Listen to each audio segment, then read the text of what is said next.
الحمد لله نحمده ونستعينه ونستغفره ونؤمن به ونتوكل عليه ونعوذ بالله من شرور أنفسنا ومن سيئات أعمالنا من يهده الله فلا مضل له ومن يضلله فلا هادي له ونشهد أن لا إله إلا الله ونشهد أن محمدا عبده ورسوله أما بعد فأعوذ بالله من الشيطان الرجيم بسم الله الرحمن الرحيم إنا أنزلناه في ليلة القدر وما أدراك ما ليلة القدر وقال النبي صلى الله عليه وسلم من قام ليلة القدر إيمانا واحتسابا غفر له ما تقدم من ذنبه أو كما قال النبي صلى الله عليه وسلم صدق الله العظيم وصدق رسوله النبي الكريم ونحن على ذلك لمن الشاهدين والشاكرين والحمد لله رب العالمين.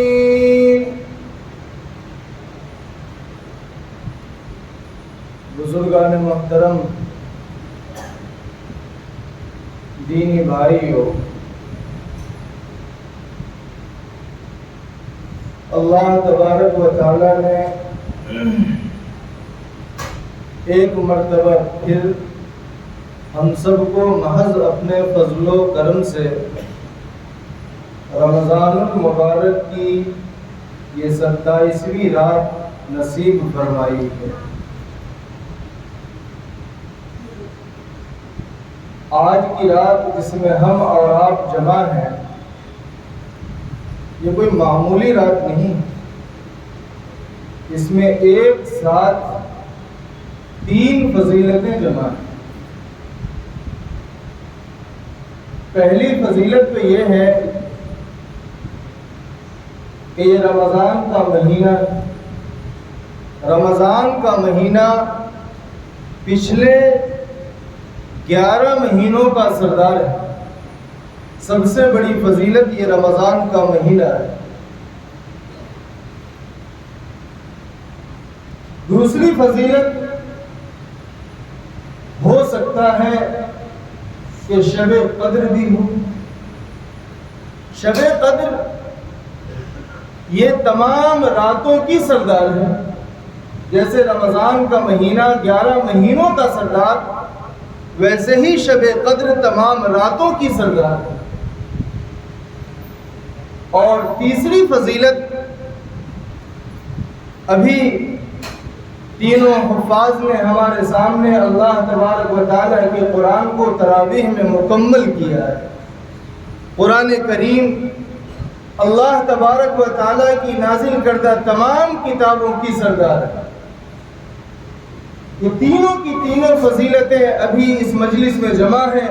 یہ رمضان کا مہینہ بھی ہے، ہو سکتا ہے کہ شب قدر بھی ہو، اور یہ مجلس قرآن کریم کی تکمیل کی بھی مجلس ہے. اس میں سے ہر ایک کے اندر اللہ تبارک و تعالیٰ نے یہ صلاحیت رکھی ہے کہ وہ اکیلے امت کی مغفرت کا ذریعہ اور سبب بن سکتا ہے. رمضان کا مہینہ امت کی مغفرت کا مہینہ ہے. شب قدر یہ امت کو مغفرت کے لیے دیا گیا ہے. قرآن کریم یہ اللہ کی طرف سے رحمت ہے، امت کی مغفرت کے لیے دیا گیا ہے. جب ہر ایک کے اندر الگ الگ صلاحیت امت کی مغفرت کرنے کی ہے، تو آپ اندازہ لگائیے جب تینوں ایک ساتھ جمع ہو جائیں تو اللہ کی مغفرت کی کتنی مضبوط اور قوی امید ہو سکتی ہے. یہ جو شب قدر ہے یہ اس امت کی خصوصیت ہے۔ اس سے پہلے اللہ تبارک و تعالیٰ نے جتنے انبیاء کو بھیجا اور ان کی جتنی امتیں آئیں، کسی امت کو اللہ تبارک و تعالیٰ نے شب قدر نہیں دی۔ جس طرح اللہ کے نبی تمام نبیوں میں اللہ کو سب سے زیادہ پسند، ویسے ہی اللہ کے نبی کی امت تمام امتوں میں اللہ کو سب سے زیادہ پسند۔ ہمارے نبی صلی اللہ علیہ وسلم نے فرمایا فضلت علی الانبیاء بست، کہ میں اللہ کا محبوب ہوں، اللہ کا پسندیدہ ہوں۔ اللہ تبارک و تعالیٰ نے مجھے 6 چیزیں ایسی عطا فرمائی ہیں جو اللہ نے مجھ سے پہلے کسی نبی کو عطا نہیں فرمائی۔ یہ محبت کا معاملہ ہے۔ اور محبوب نبی کی محبوب امت کو بھی اللہ تبارک و تعالیٰ نے ایسی چیزیں نصیب فرمائی ہیں، ایسی چیزیں دی ہیں جو پچھلے نبیوں کی امتوں کو وہ چیزیں نہیں دی گئی۔ ان میں سے ایک یہی شب قدر ہے کہ اللہ تبارک و تعالیٰ نے پچھلے نبی کی امتوں کو یہ رات نہیں دی۔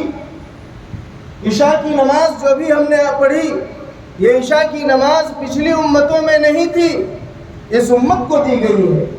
جمعہ کی نماز اللہ تبارک و تعالیٰ نے اس امت کو دی ہے۔ پچھلی امتوں میں جمعہ کا دن اور جمعہ کی نماز نہیں ہوا کرتی تھی۔ اسی طریقے سے ہم خانہ کعبہ کی طرف رخ کر کے نماز پڑھتے ہیں۔ یہ اللہ کا گھر خانہ کعبہ اس امت کا قبلہ ہے، اس سے پہلے کسی امت کا وہ قبلہ نہیں ہوا ہے۔ یہ اللہ تبارک و تعالیٰ نے اپنے محبوب نبی کی محبوب امت کو مخصوص چیزیں دی ہیں جو اللہ نے اس امت سے پہلے کسی کو نہیں دی۔ میرے بھائیوں، اللہ تعالیٰ نے یہ مبارک رات ہمیں نصیب فرمائی۔ اصل تو ہمیں اس کو عبادت میں گزارنا ہے۔ یہ بیان، یہ تقریر یاد دہانی کے لیے ہے۔ چند اہم باتیں میں یاد دہانی کے طور پہ کرتا ہوں، اس کے بعد ہم سب کو اپنی اپنی عبادت میں لگ جانا ہے۔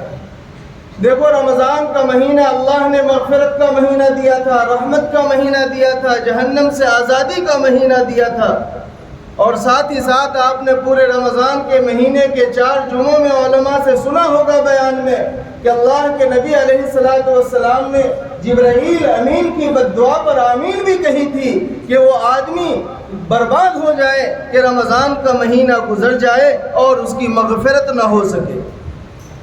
مسلمانوں، آج کی رات آپ اپنے گریبان میں جھانکیے۔ رمضان کے 3-4 دن گنتی کے رہ گئے ہیں۔ رمضان کے پورا مہینہ گزر چکا، 26-27 دن گزر چکے ہیں۔ اپنے اپنے گریبان میں ہر آدمی یہ جھانکے کہ میرا رمضان کیسا گزرا ہے۔ کہیں حضرت جبرائیل کی بددعا اور اللہ کے نبی کی آمین کے دائرے میں تو میں نہیں آ رہا ہوں۔ اگر آ رہے ہو، رمضان کا مہینہ غفلت میں گزر گیا، اللہ معاف فرمائے۔ کارخانے والوں، مزدوری کرنے والوں، 5 بجے تک 4 بجے تک آپ اڈے پر بیٹھ کر کے کمپنی میں کام کیا کرتے تھے۔ جیسے ہی اللہ کے منادی نے فجر کے لیے اذان دی، آپ اپنے بستر پر چلے گئے۔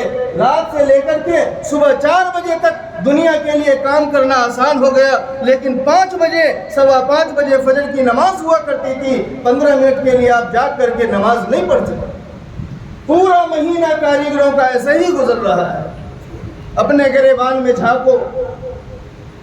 کھانا کے لیے، ناشتے کے لیے جھاپا اور راندیر جانا آسان ہو گیا، نماز کے لیے، تراویح کے لیے اپنے محلے کی مسجد میں آنا آسان نہیں ہوا۔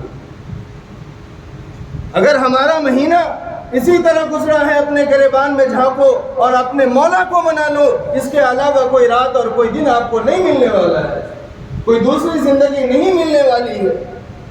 اپنے گناہوں کا احساس کرو، یاد کرو۔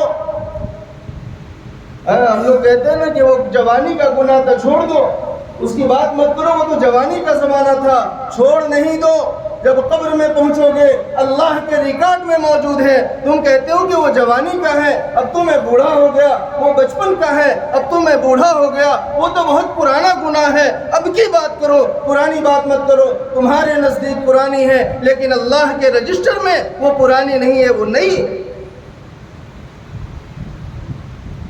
اپنی زندگی کا احتساب کیجئے، اپنی زندگی کا سروے کیجئے.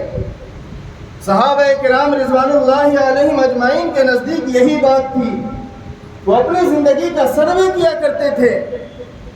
اللہ تبارک و تعالیٰ نے یہ رات ہمیں دی ہے، اس کی ہمیں قدر کرنا ہے. اور اللہ کے سامنے مسلمانوں، اللہ یہ جو حالات چاروں طرف لا رہا ہے یہ الارم ہے مسلمانوں کے لیے. اگر اس الارم سے بھی، اس گھنٹی سے بھی اگر مسلمان غفلت کی نیند سے نہیں جاگا تو اس کا کوئی پرسان حال ہونے والا نہیں ہے. اللہ کی طرف سے یہ الارم بجائے جا رہے ہیں، یہ حالات لائے جا رہے ہیں، لیکن ہم غفلت کی نیند میں سوئے ہوئے ہیں. مسلمانوں، آج مسجد کے کسی کونے میں بیٹھ کر کے، گھر کے کسی کونے میں بیٹھ کر کے ایسے دل کو ایسے رو کہ اللہ تبارک و تعالیٰ عرش کے فرشتے کو حکم دے کہ میرا یہ بلکنے والا بندہ، یہ رونے والا بندہ، یہ گڑ گڑانے والا بندہ، اس کا ہاتھ چہرے پر پہنچے، اس سے پہلے جا کر کے اس کی ضرورت کو اللہ پوری کرے. رشتہ داروں کے مرنے پر ہمیں رونا آ گیا تھا، ماں کے مرنے پر رونا آ گیا تھا، باپ کی جدائی پر رونا آ گیا تھا، بھائی اور بہنوں کے انتقال پر ہمیں رونا آ گیا تھا. لیکن مسلمانوں، اپنے دل پر ہاتھ رکھ کر بتاؤ کہ زندگی ہماری 40 سال کی ہو گئی، 50 سال کی ہو گئی، 60 سال کی ہو گئی، کیا ہم نے کبھی اپنے گناہوں کو یاد کر کے رویا؟ ہر آدمی اپنی زندگی کا حساب کرے، جوان بھی، بوڑھا بھی. ہر آدمی اپنی زندگی کو سوچے کہ کیا کسی رمضان میں، کسی شب قدر میں، کسی شب برات میں ہم نے اپنے گناہوں کو یاد کیا ہو، اپنی زندگی کا سروے کیا ہو، اپنی زندگی کی کتاب کو پلٹ کر کے دیکھا ہو کہ میں نے فلاں سال فلاں کی حق تلفی کی تھی، میں نے پورا سال نماز نہیں پڑھی، اللہ آج معاف کر دیجئے. میں عہد کرتا ہوں، آپ سے پکا وعدہ کرتا ہوں کہ آج سے میں نماز نہیں چھوڑوں گا. میں آج سے کسی کے اوپر ظلم نہیں کروں گا، کسی کی حق تلفی نہیں کروں گا. اپنی زندگی کی کتاب کو کھولیے اور اس کو پڑھیے، اللہ کے سامنے گڑ گڑائیے. اللہ کی رحمت کو جوش آ جائے، اللہ 7ویں آسمان سے فرشتوں کو بھیج دے. ہے نا قرآن کریم میں ابھی حافظ صاحب نے پڑھا، اِنَّا أَنزَلْنَاهُ فِي لَيْلَةِ الْقَدْرِ وَمَا أَدْرَاكَ مَا لَيْلَةُ الْقَدْرِ لَيْلَةُ الْقَدْرِ خَيْرٌ مِّنْ أَلْفِ شَهْرٍ تَنَزَّلُ الْمَلَائِكَةُ وَالرُّوحُ فِيهَا بِإِذْنِ رَبِّهِم مِّن كُلِّ أَمْرٍ. اللہ تبارک و تعالیٰ آج اور اللہ کے یہاں آسمانوں پر فرشتے کوئی رکوع میں پڑے ہوئے ہیں، کوئی سجدے میں گرے ہوئے ہیں، کوئی تحیات میں بیٹھا ہوا ہے، کوئی سبحان اللہ کہہ رہا ہے، کوئی الحمدللہ کہہ رہا ہے. پورے سال اللہ کے یہاں فرشتوں کی اتنی بڑی انگنت تعداد ہے.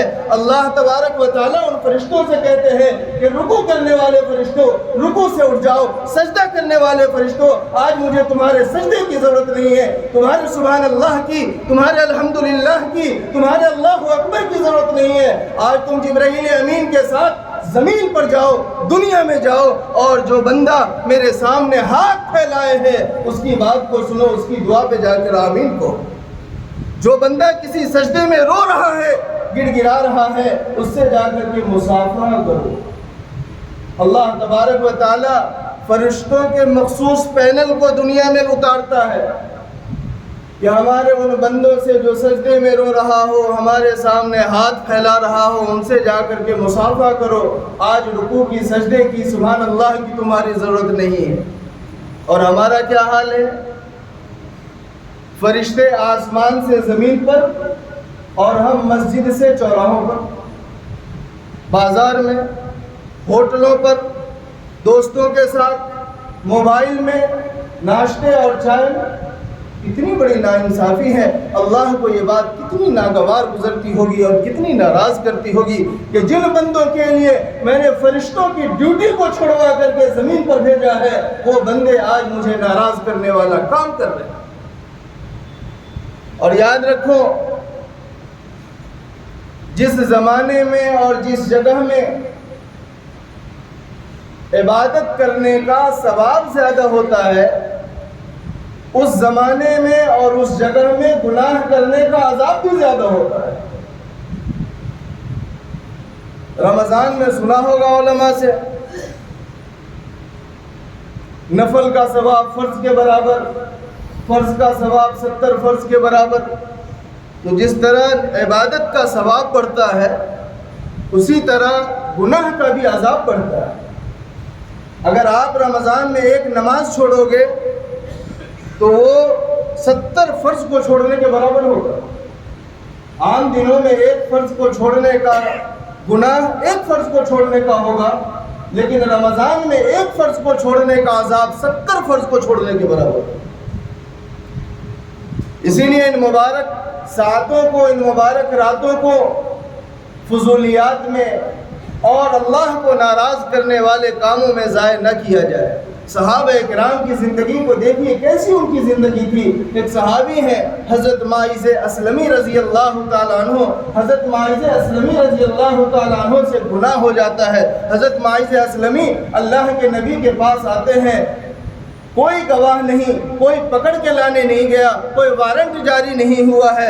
حضرت معاذ اسلمی سے گناہ ہوتا ہے، آخرت کا ڈر ہے، اللہ کا ڈر ہے۔ وہ ڈر ان کو اللہ کے نبی کی خدمت میں لاتا ہے۔ اللہ کے نبی صلی اللہ علیہ وسلم بیٹھے ہوئے ہیں، تشریف فرما ہے۔ حضرت معاذ اسلمی رضی اللہ تعالیٰ عنہ تشریف لاتے ہیں اور کہتے ہیں، ہلکتو طہرنی یا رسول اللہ، طہرنی یا رسول اللہ، طہرنی یا رسول اللہ۔ اللہ کے نبی میں ہلاک ہو گیا، مجھے پاک کر دیجئے، مجھے پاک کر دیجئے، مجھے پاک کر دیجئے۔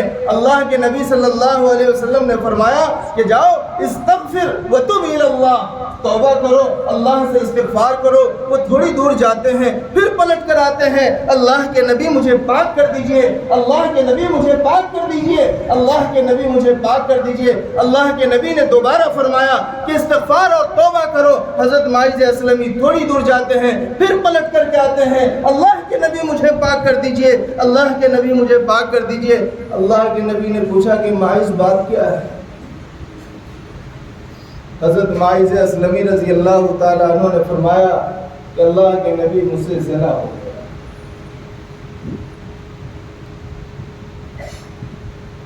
اللہ کے نبی، حضرت معاذ ادھر کھڑے ہوئے تھے، اللہ کے نبی کا چہرہ ادھر تھا، اللہ کے نبی نے چہرہ ادھر پھیر دیا۔ حضرت معاذ ادھر آتے ہیں اور کہتے ہیں کہ اللہ کے نبی مجھے پاک کر دیجیے۔ اللہ کے نبی صلی اللہ علیہ وسلم نے صحابہ سے پوچھا کہ معاذ کا دماغ تو خراب نہیں ہو گیا، پاگل تو نہیں ہو گیا ہے، یہ پاگل پن میں یہ بول رہا ہو؟ صحابہ نے کہا کہ اللہ کے نبی یہ پاگل نہیں ہے، اس کا دماغ ٹھیک ہے۔ اللہ کے نبی نے صحابہ سے کہا کہ کہیں اس نے شراب تو نہیں پی لی ہے؟ صحابہ نے منہ کو سونگھا تو کہا کہ اللہ کے نبی اس نے شراب بھی نہیں پی۔ حضرت معاذ کہتے ہیں کہ اللہ کے نبی، نہ میں پاگل ہوا ہوں، نہ میں نے شراب پی ہے، مجھے معلوم ہے کہ مجھ سے گناہ ہوا ہے، کل قیامت کے دن اس گناہ کے ساتھ میں اللہ کے دربار میں کیسے جاؤں گا؟ اللہ کے نبی مجھے پاک کر دیجئے، اس پاؤں کے ساتھ اس زمین پر میں چل نہیں سکتا، اس ہاتھ اور ان اعضاء کے ساتھ، ان گناہوں کے ساتھ میں اس دنیا میں رہ نہیں سکتا، میں اس گنہگار پیٹ کو اللہ کی دی ہوئی نعمت کے سے بھر نہیں سکتا، اللہ کے نبی مجھے پاک کر دیجئے۔ اللہ کے نبی صلی اللہ علیہ وسلم نے حضرت معاذ اسلمی رضی اللہ تعالیٰ عنہ کی بات سنی اور صحابہ کو کہا کہ مدینہ کے باہر لے جاؤ، اس کو سنسار کرنا ہے۔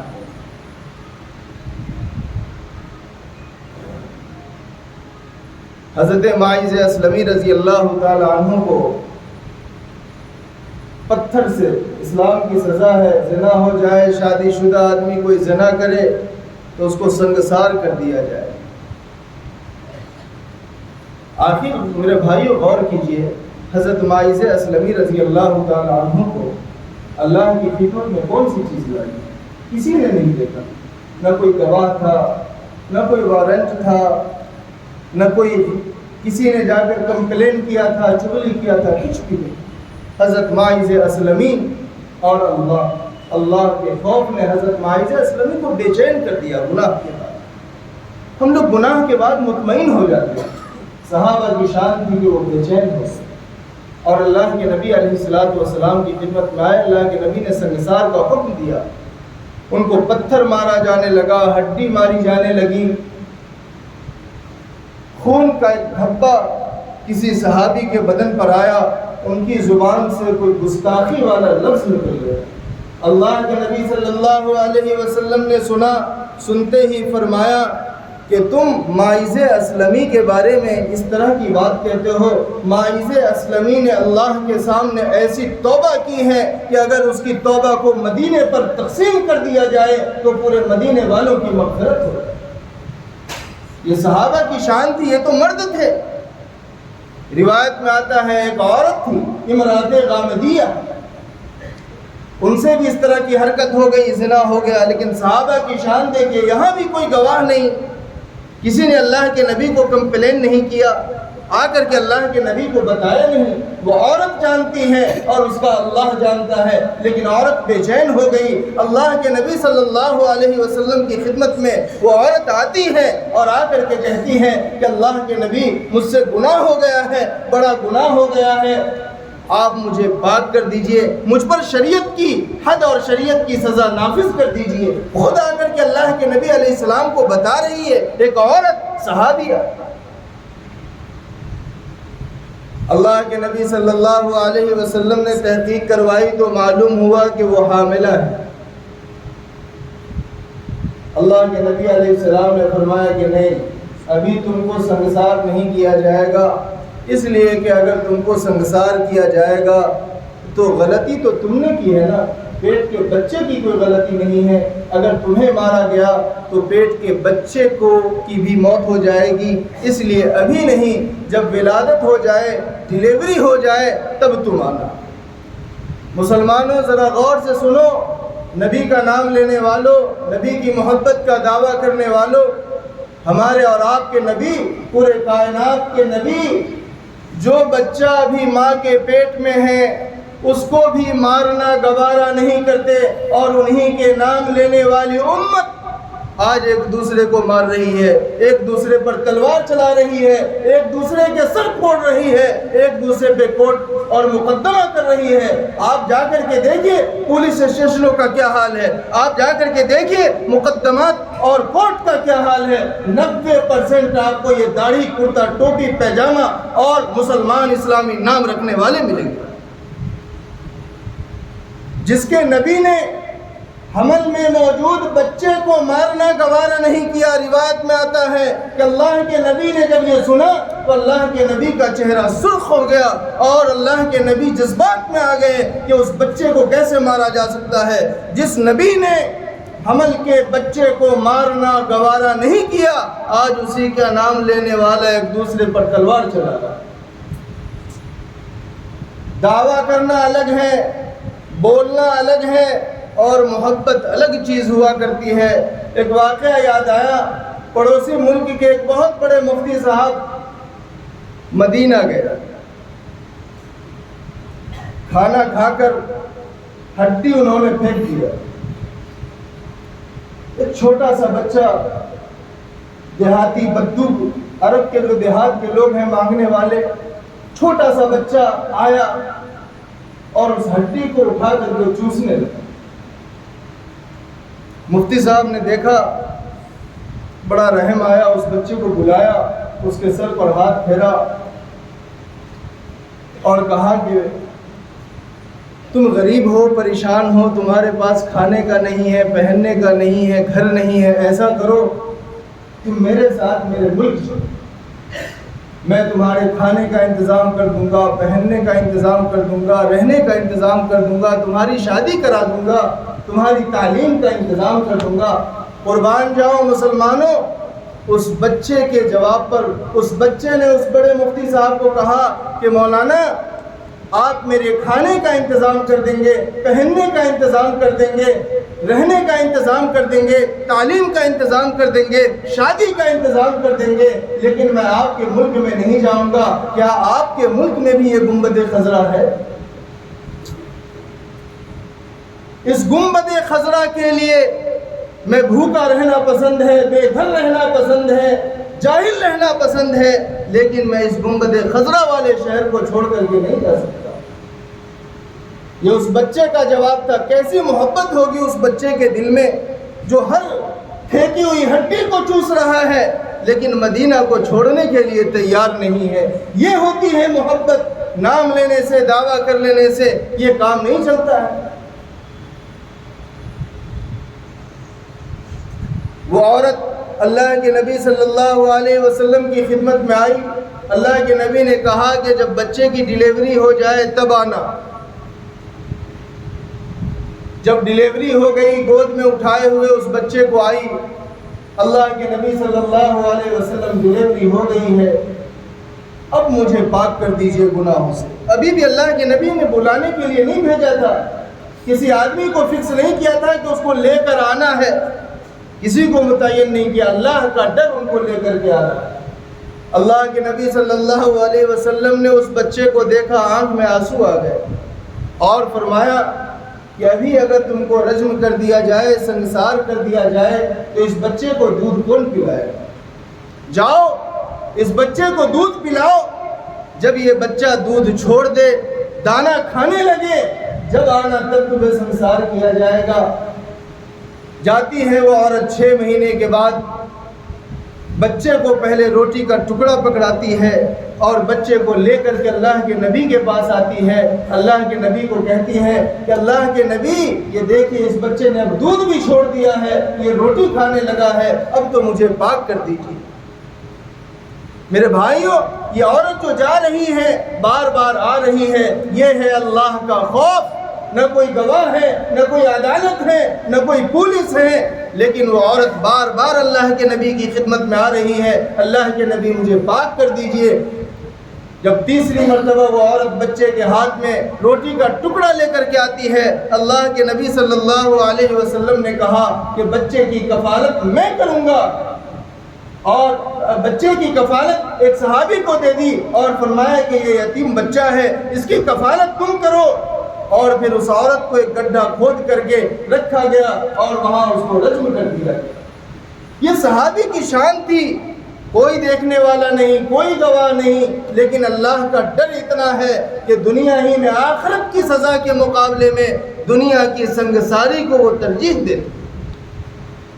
اور ہم لوگ پورا رمضان گناہ میں گزارنے کے بعد بھی اپنے آپ کو پکا مسلمان سمجھتے ہیں، گناہوں کا کوئی احساس ہی نہیں۔ اس لیے میرے بھائیوں، ان راتوں کو ضائع نہ کیجیے، اپنے گناہوں کو یاد کیجیے اور ایک ایک گناہ کو یاد کر کے اللہ سے پکی سچی توبہ کر لیجیے۔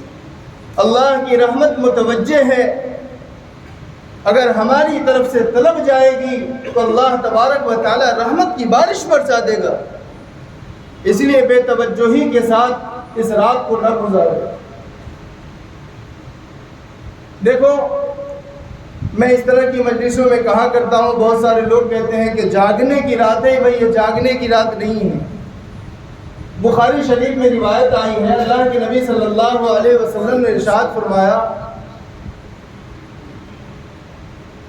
من نعس وهو يصلي فليرقد، کہ جو آدمی نماز پڑھتے پڑھتے اونگ رہا ہو تو وہ سو جائے، نماز پوری کر کے سو جائے۔ زبردستی کرنے کی کوئی ضرورت نہیں، چائے پی کر کے جاگنے کی ضرورت نہیں، گٹکا کھا کر کے جاگنے کی ضرورت نہیں ہے، دوستوں سے بات کر کے جاگنے کی ضرورت نہیں ہے۔ جب تک آپ کو چستی ہے، تلاوت کیجئے، نماز پڑھیے، تسبیح پڑھیے، جو کچھ کرنا ہے کیجئے، جو بھی عبادت کرنی ہو۔ لیکن جب آپ کو نیند آ رہی ہو، اونگ آ رہی ہو، تو آپ چپ چاپ جا کر کے گھر پر سو جاؤ اور صبح اٹھ کر کے فجر کی نماز پڑھ لینا۔ حضرت عثمان بن غنی رضی اللہ تعالیٰ عنہ، حضرت عثمان غنی رضی اللہ تعالیٰ عنہ راوی ہیں کہ جو آدمی عشاء کی نماز جماعت کے ساتھ پڑھ لے اور فجر کی نماز جماعت کے ساتھ پڑھ لے، اللہ تبارک و تعالیٰ اس کو پوری رات عبادت کا ثواب عطا فرماتا ہے۔ اس لیے جب تک بشاشت کے ساتھ ہو، عبادت کیجئے، جو بھی عبادت کرنی ہو، اور جب آپ کو نیند آنے لگے تو چپ چاپ اپنے گھر جا کر کے سو جائیے۔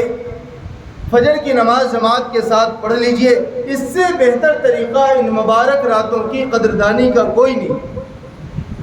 حضرت عائشہ صدیقہ رضی اللہ تعالی عنہ نے اللہ کے نبی صلی اللہ علیہ وسلم سے پوچھا کہ شب قدر میں اللہ کے نبی ہم کیا دعا مانگیں؟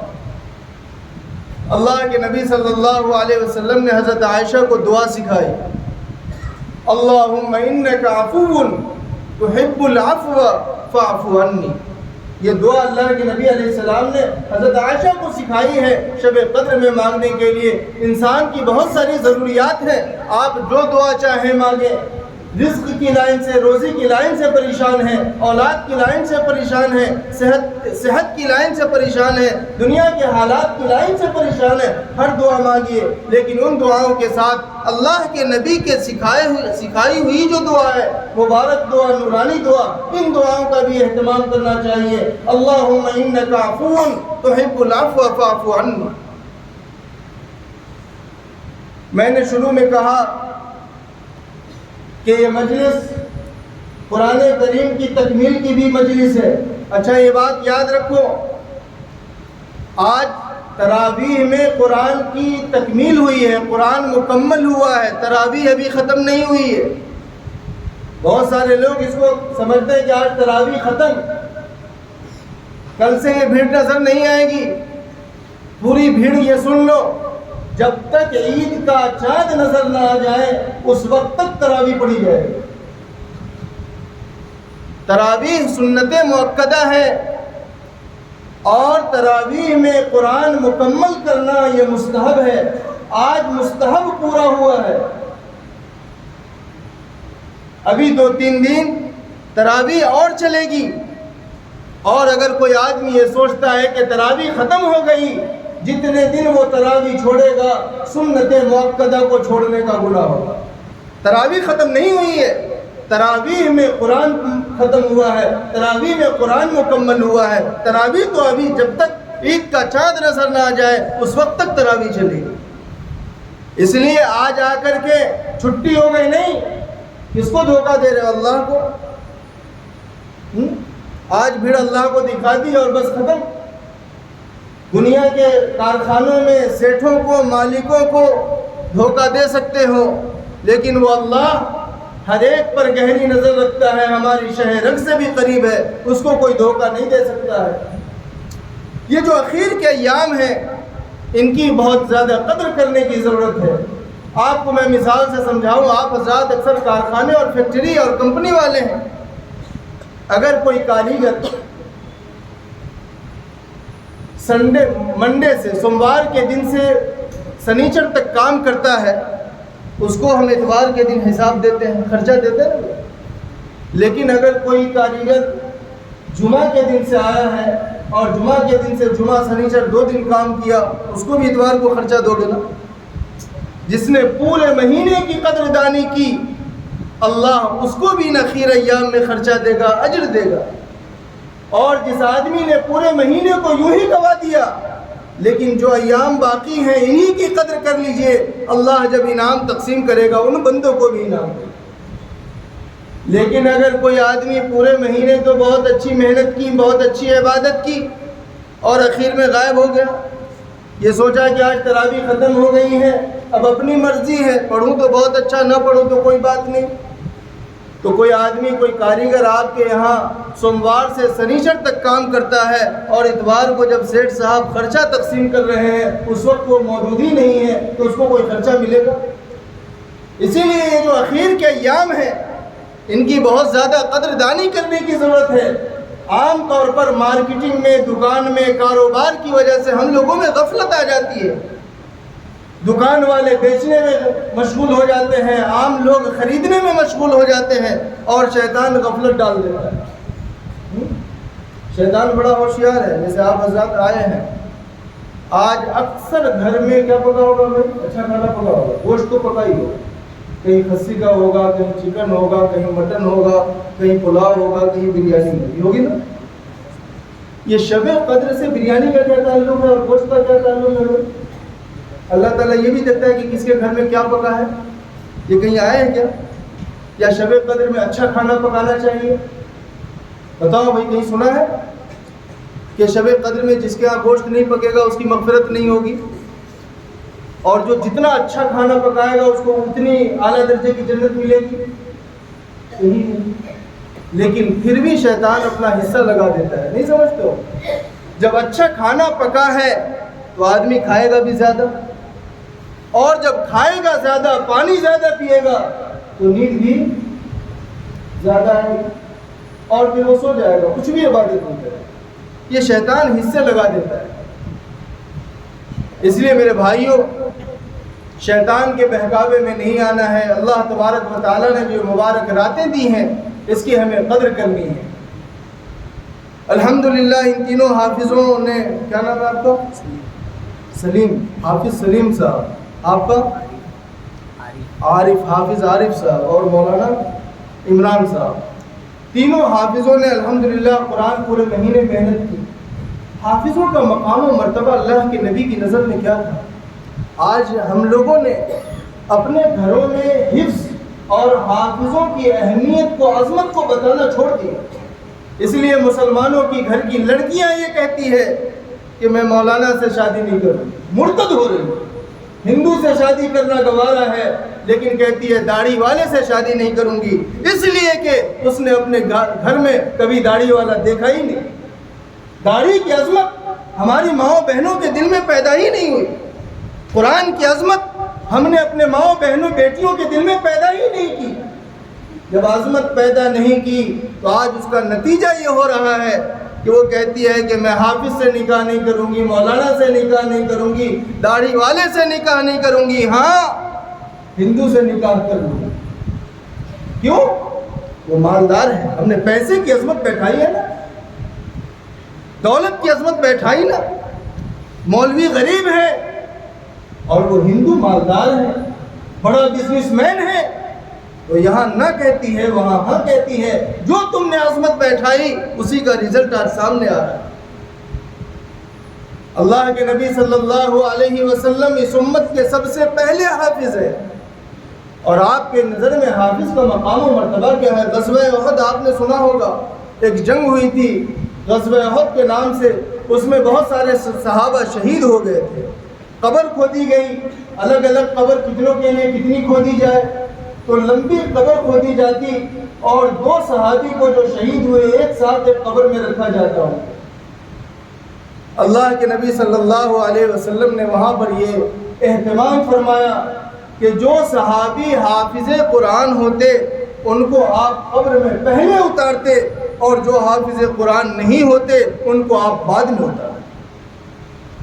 اللہ کے نبی پوچھتے کہ کون حافظ قرآن ہے اور کون حافظ قرآن نہیں ہے۔ اللہ کے نبی علیہ السلام نے تدفین میں بھی حافظوں کا مقام و مرتبے کا دھیان رکھا ہے۔ بخاری شریف کی روایت ہے، ایک مرتبہ ایک عورت آئی اور اللہ کے نبی علیہ السلام کو کہا وَهَبْتُ نَفْسِي لَكَ يَا رسول اللہ، اللہ کے نبی میں نے اپنے آپ کو آپ کے لیے ہبہ کر دیا ہے۔ ہبہ کا مطلب ہے کہ آپ مجھے اپنے نکاح میں قبول فرما لیجئے، اور عورتوں کے جو حقوق ہوتے ہیں وہ حقوق میں آپ سے نہیں مانگتی ہوں، آپ مجھے اپنے نکاح میں قبول فرما لیجئے۔ اللہ کے نبی صلی اللہ علیہ وسلم نے فرمایا کہ مجھے عورت کی ضرورت نہیں، یعنی مجھے نکاح نہیں کرنا ہے۔ وہیں پر ایک صحابی تھے، انہوں نے کہا کہ اللہ کے نبی زوجنی یا رسول اللہ ان لم تکن حاجہ، اللہ کے نبی اگر آپ کو ضرورت نہیں تو میری شادی کروا دیں۔ کتنے بے تکلف صحابی تھے۔ اللہ کے نبی کو کہا کہ اگر آپ کو ضرورت نہیں ہے تو مجھے ضرورت ہے، میری شادی کروا دیجئے۔ آج اگر کوئی مرید پیر کو کہہ دے تو، یا کوئی شاگرد استاذ کو کہہ دے کہ حضرت استاذ آپ کو ضرورت نہیں تو میری کروا دو نا، مجھے ضرورت ہے۔ اللہ کے نبی صلی اللہ علیہ وسلم اپنے صحابہ سے کتنے مل جل کر کے رہا کرتے تھے، گھل کر کے رہا کرتے تھے۔ ہر صحابی یہ سمجھتا تھا کہ سب سے زیادہ محبت مجھی سے اللہ کے نبی کرنا۔ تو صحابی نے کہا کہ اللہ کے نبی اگر آپ کو ضرورت نہیں ہے تو مجھے ضرورت ہے، میری شادی کروا دیجئے۔ اللہ کے نبی علیہ السلام نے پوچھا کہ شادی تو کرے گا، مہر ہے دینے کے لیے، پیسے ہیں؟ صحابی نے کہا کہ اللہ کے نبی میرے پاس یہ صرف ایک لنگی ہے بس، لنگی جو میں نے کمر سے نیچے پہن رکھی ہے، اس کے علاوہ میرے پاس کچھ بھی نہیں ہے۔ اللہ کے نبی نے فرمایا کہ یہ لنگی اگر تو اس کو دے دے گا پھر تو کیا پہنے گا؟ جاؤ التمس ولو خاتما من حدید، جا کر محنت کرو، محنت کر کے ایک لوہے کی انگوٹھی کیوں نہ ہو مہر میں دینے کے لیے کماؤ اور جمع کرو، محنت کرو۔ 2 دن کے بعد وہ صحابی آئے اور کہا کہ اللہ کے نبی انتظام نہیں ہو رہا ہے، لوہے کی انگوٹھی کا بھی انتظام نہیں ہو رہا ہے، اور مجھے شادی کرنا ہے، مہر کا انتظام نہیں ہو رہا ہے۔ اللہ کے نبی علیہ الصلوۃ والسلام نے فرمایا هل معك من القرآن، قرآن یاد ہے، حافظ ہو؟ صحابی نے فرمایا کہ ہاں اللہ کے نبی فلاں فلاں سورت مجھے یاد ہے۔ اللہ کے نبی، مسلمانوں یاد رکھو، کائنات کے نبی نے اس صحابی کو کر فرمایا تھا زوجتکھا بما معک من القرآن، تمہارے پاس دینے کے لیے کوئی مہر نہیں ہے لیکن تمہارے سینے میں قرآن ہے، اس لیے میں نے تمہارا نکاح اس عورت سے کیا۔ ایک غریب لیکن سینے میں پورے قرآن کے حافظ بھی نہیں تھے، فلاں فلاں سورت صرف یاد تھی، اللہ کے نبی صلی اللہ علیہ وسلم نے اس بنیاد پر اس صحابی کا نکاح اس عورت سے کر دیا۔ یہ حافظوں کا مقام و مرتبہ ہے اللہ کے نبی صلی اللہ علیہ وسلم کی نظر میں۔ ہم نے اپنے بچوں کو، اپنی بچیوں کو یہ واقعات نہیں سنائے۔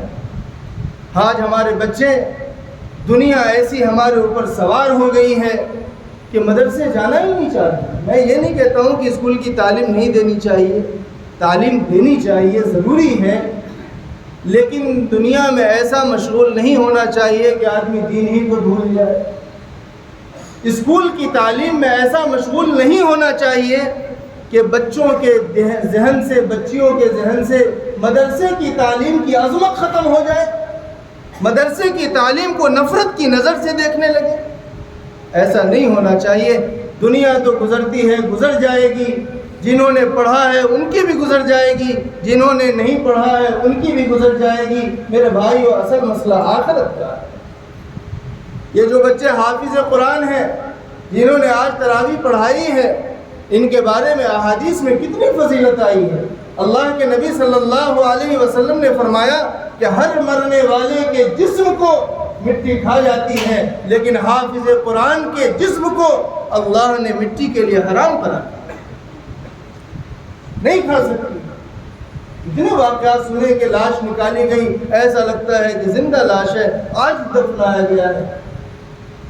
کہ اللہ تبارک و تعالیٰ کی طرف سے اگر حافظ لوگ گناہوں سے اجتناب کرتے رہیں، قرآن کو یاد کرتے رہیں، فسق و فجور سے بچتے رہیں، تو ایسے حافظوں کے لیے اللہ تبارک و تعالیٰ نے کتنا بڑا مقام و مرتبہ رکھا ہے۔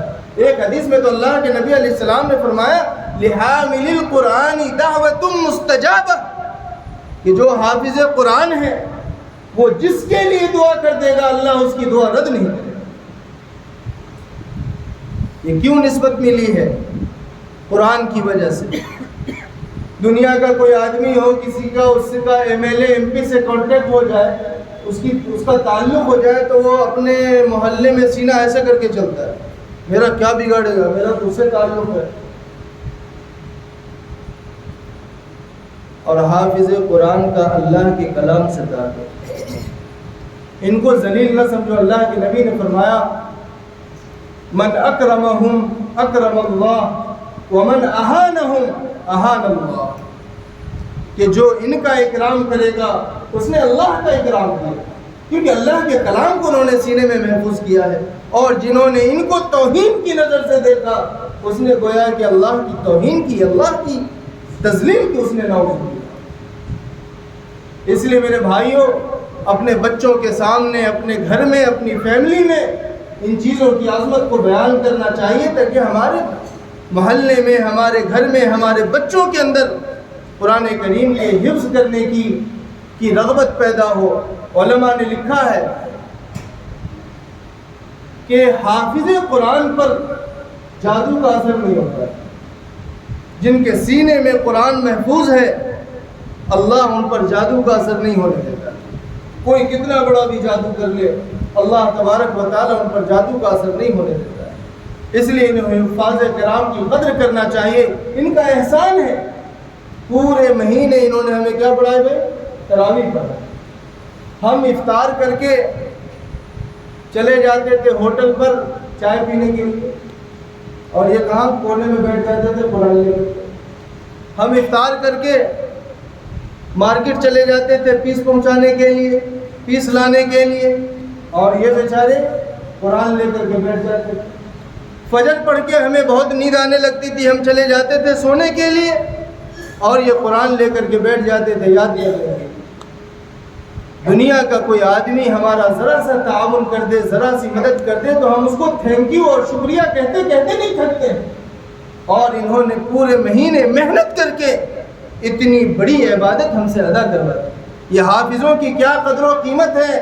کورونا نے سمجھا دیا تھا لاک ڈاؤن میں، پڑھنے کے لیے کوئی حافظ قرآن نہیں مل رہا تھا. تراویح کہتے تھے مولانا کوئی حافظ بتاؤ، کوئی حافظ دو، سورہ تراویح بھی چل جائے گی. کوئی ایسا بھی آدمی بتا دو جس کو علم طرح سے یاد ہو، لیکن نہیں مل رہے. ایسے لگتا ہے نا کہ دنیا میں بہت حافظ ہیں، حافظ شارٹ پڑ گئے، کم پڑ گئے. اس لیے ان حفاظ کرام کی قدر کرنا ہے.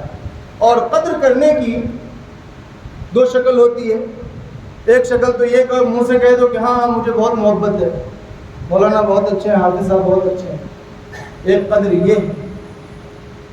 دوسرا قدر یہ ہے کہ جنہوں نے پورے مہینے ہمیں تراویح کی نماز ادا کروائی، آج انہوں نے قرآن کریم کو مکمل کیا ہے.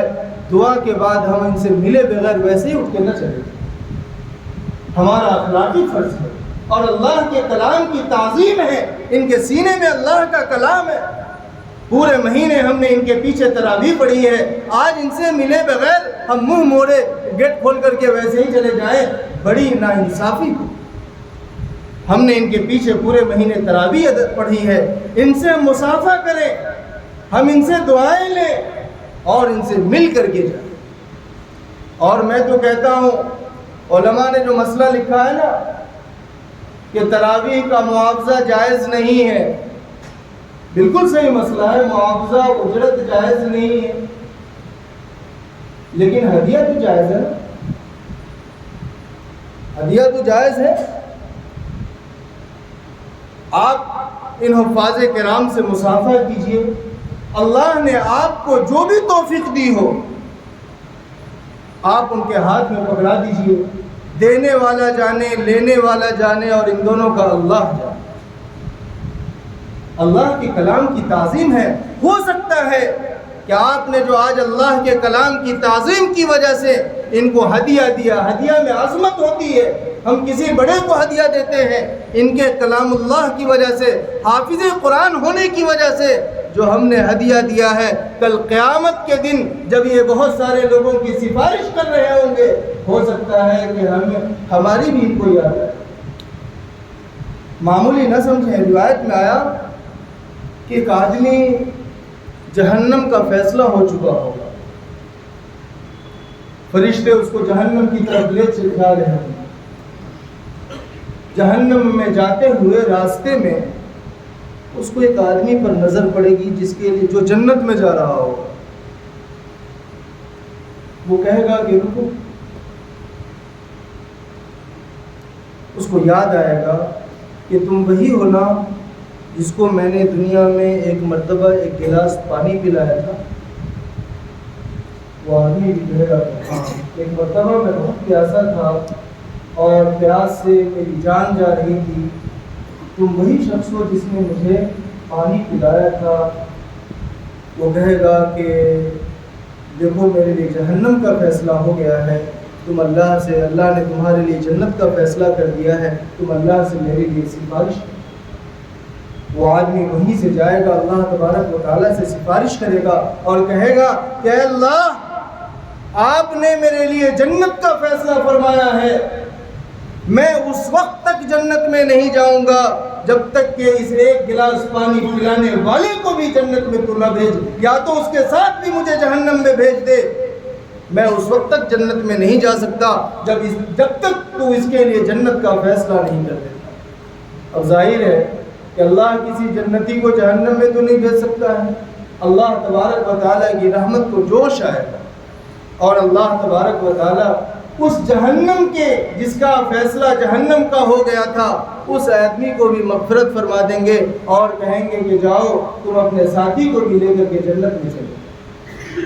کیا کام آئی بھائی؟ ایک گلاس پانی جو آپ نے کسی اللہ والے کو، نیک آدمی کو خلوص کے ساتھ پلایا تھا، جہنم کا فیصلہ ہو چکا، فرشتہ جہنم میں لے جا رہا ہے، لیکن اس ایک گلاس پانی نے جنت میں پہنچا دیا.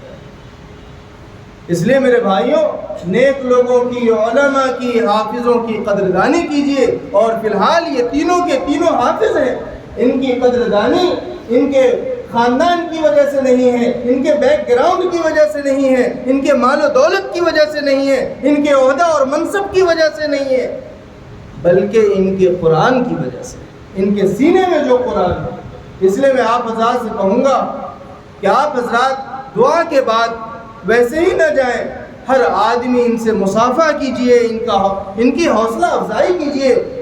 آج بہت سارے چھوٹے چھوٹے بچے ہیں، آپ کی اس عمل کو دیکھیں گے، کل ان کے اندر بھی حوصلہ پیدا ہوگا کہ میں بھی حافظ بنوں گا تو لوگ مجھ سے بھی مصافحہ کریں. بہت سارے چھوٹے چھوٹے بچے بھی آتے ہیں، ان کے دل میں بھی شوق پیدا ہوگا، ان کے دل میں بھی عظمت پیدا ہوگی.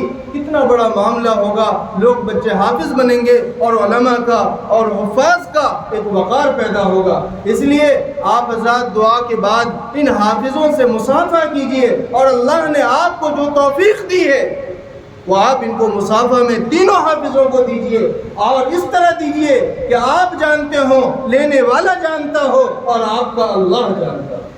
یہ ہدیہ ہے، اس کو کسی نے ناجائز نہیں کہا ہے. معاوضہ کیا ہوتا ہے کہ تراویح سے پہلے ہی فکس ہو جاتا ہے کہ میں آپ کے یہاں تراویح پڑھاؤں گا، مجھ کو 20,000 چاہیے، اور پھر جو ذمہ دار ہوتے ہیں وہ پورا چندہ کرتے ہیں کہ بھائی امام صاحب کو تراویح پڑھانے والے کو 20,000 کی بات ہوئی ہے، وہ ہمیں دینا ہے، چندہ کر کے پورا کر کے چلو پورے گاؤں محلے سارے مقتدیوں سے چندہ کرے. وہ معاوضہ ہوگا. یہاں تو کوئی بات نہیں، ان تینوں کو پتہ بھی نہیں ہوگا کہ میں تراویح پڑھاؤں گا تو مجھے کچھ ملے گا، اور آپ کو بھی کسی نے نہیں کہا. میں بھی تو درخواست ہی کر رہا ہوں نا، آپ نہیں بھی دو گے تو میں کیا کر سکتا ہوں؟ تو یہاں کوئی بات نہیں ہے. اس کو معاوضہ نہیں کہا جائے گا، اس کو ایک ہدیہ کہا جائے گا. آپ کی طرف سے ایک حوصلہ افزائی کی جائے گی. اور جن حافظوں کے پیچھے ہم نے پورے مہینے ایک اللہ تبارک و تعالیٰ کے فضل سے ایک عبادت مکمل کی، ایک تراویح مکمل کی، تو ہمارا یہ ایمانی فریضہ بھی بنتا ہے. کریں گے بھائی؟ دعا کرو. لائٹ بند کر